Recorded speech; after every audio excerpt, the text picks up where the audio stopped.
अगर आप भी चाहते हैं कि एसएस फिल्म्स मोतिहारी के ऑडियो वीडियो सबसे पहले आप तक पहुंचे, तो इस चैनल को सब्सक्राइब करें और साथ ही बेल आइकन को दबाना ना भूलें। Presented by SS films Motihari.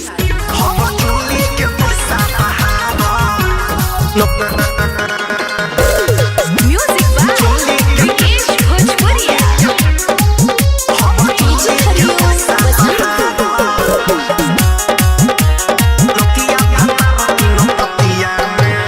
जोहिया से सुनले पानी रे सखी दर्द होता हमारा छतिया में। जोहिया से सुनले पानी रे सखी दर्द होता हमारा छतिया में। हमर जोली के पैसा बहार, जोली के पैसा बहार, हमर जोली के पैसा बहार।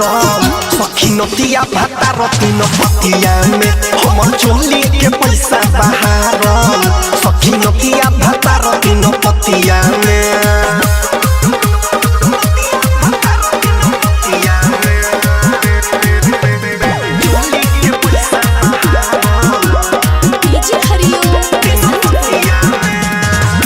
सिलाई रे रही जो बवले पैसा वही में लगवले बा।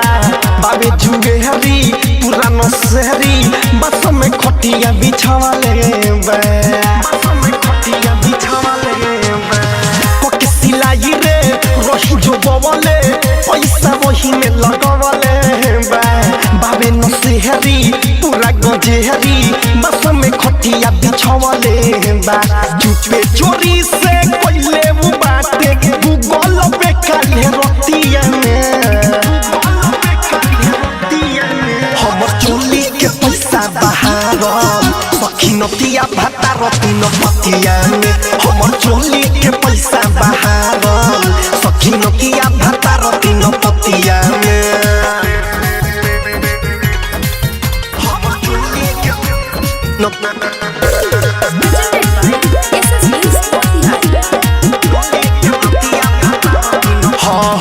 संजय सराहबी सरबेश्वरिया रतन रत्ने सके बिगड़ले बा।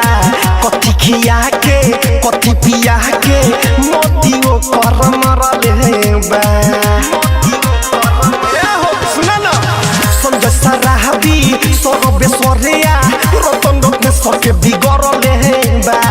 कथी खिया के कथी पिया के मोतियो कर मरले बा। गाँव के लफुआ के संगे घूमेला शत्रुघ्न के परम संगतिया में। हमर चोली के पैसा बहार, सखी नतिया भाता रतिन पतिया में। हमर चोली के पैसा बहार, सखी नतिया भाता रतिन पतिया में। जहिया से सुनले पानी रे सखी दर्द होता हमारा छतिया में। हमर चोली के पैसा बहार, चोली के पैसा हमर चोली के पैसा बहार, सखी नतिया भाता रतिन पतिया में। हमर चोली के पैसा बहार, सखी नतिया भाता रतिन पतिया में। Saurabh digital recording studio Motihari.